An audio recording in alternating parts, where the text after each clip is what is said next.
Hello, I'm Cassie and welcome to my Quick Fit Balance series. This is the second video of the series, still at the beginner level. Now that your individual legs have become conditioned enough to carry all your body weight for 1 to 2 minutes, you're ready to move on. Remove your shoes, clear a space, and we'll begin working on the next progression.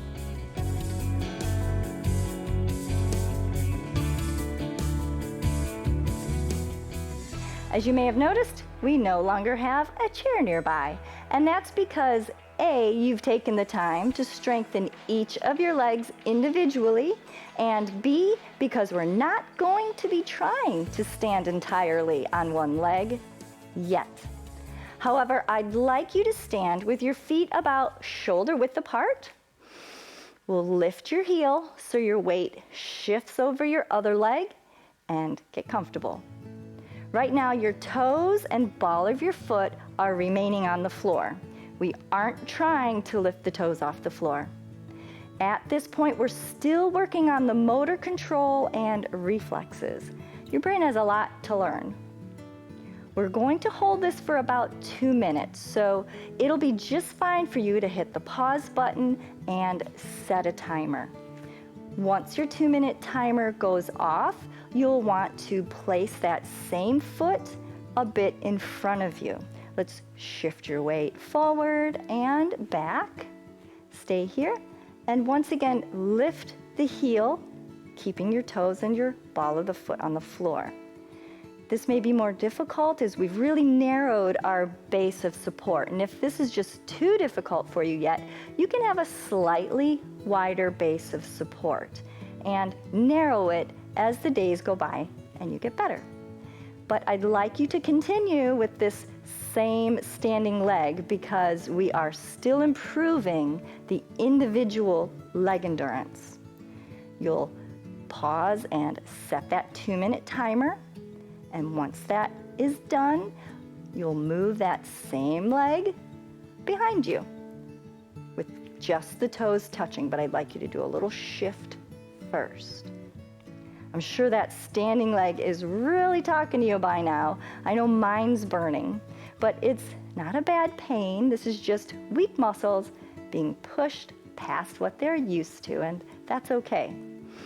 Once again, we'll continue here for 2 minutes, and it's a good idea to just focus on something stationary and think about your breathing. Just let your brain deal with learning to stabilize.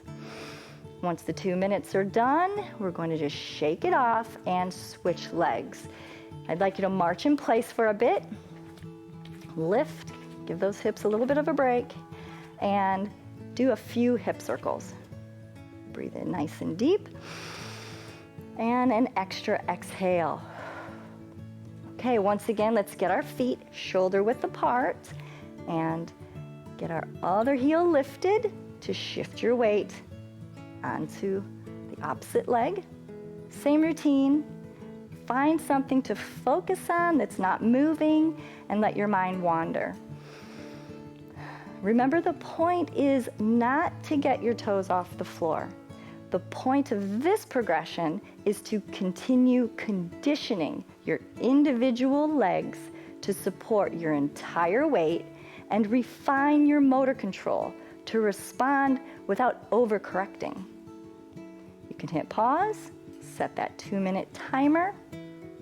Once that's done, it's time to place that foot to the front, deciding how wide your base or how narrow your base is going to be. You may shift your weight just to get a little bit of relief. Lift that heel. Let your focus glaze over as you think about a breathing pattern. We haven't talked about your posture. Your brain can communicate more effectively and quickly when the lines of communication are open and straight.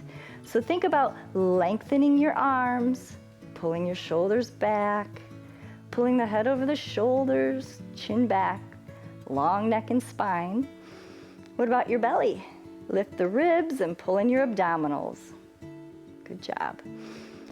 All right, so once 2 minutes have passed, we'll want to do all that again with our foot to the back. All right, move your foot to the back. Let's just do a little shift quickly. There you go. You can have your toes and the ball of your foot touching. Find your focus. Go through the posture inventory. Head and neck, shoulders back, arms long, ribs up, abs in. Breathe in 4 seconds, hold 4 seconds, and out 4 seconds. You ready? Like this. Breathe it in, 2, 3, 4, hold, 2, 3, 4, out, 2, 3, 4, and again. Repeat that about 5 times while your timer's running. Let's say your timer's done, you've done your 2 minutes. Now let's shake that off and do a few marches. Lift those knees and a few hip circles as we finish up. Good job. I hope by now you can see that by taking your time and systematically progressing, you are giving both your muscles and your reflexes the time they need to improve. You can improve, and I'm here to help you. I'll see you here again tomorrow at pbswisconsin.org/quickfit, where every day you become stronger and take back control of your health. Until then, remember to keep on moving. Funding for Quick Fit with Cassie is provided by Focus Fund for Wisconsin Programs and Friends of PBS Wisconsin.